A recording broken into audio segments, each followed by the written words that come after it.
আপনারা দেখছেন news now, খবরের নতুন ভাষা। বাসন্তী পুজো উপলক্ষে সামাজিক দায়বদ্ধতা দৃষ্টান্ত স্থাপন করল উত্তর বাদারঘাটের উন্নয়ন সংঘ।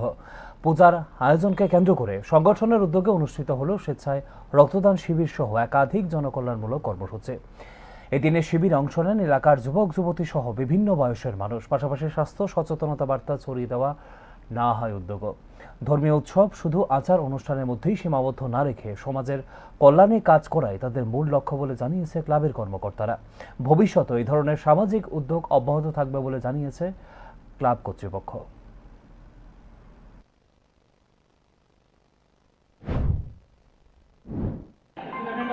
পূজা আমরা আজকে দীর্ঘ 50 বছর হইব আমাদের এই পূজাটা, কিন্তু আমার দাদু করতো এই পূজাটা মাঝখান দেওয়া দাদু মারা যাওয়ার পর যা কিছুদিন গ্যাপ থাকে, তারপর আমরা যে পূজাটা করতেছি এখন প্রায় 36 বছর রানিং চলতেছে।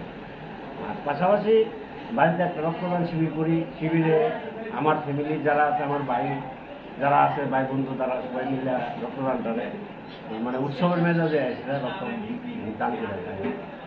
আপনার পূজা কত বছর হয়েছে?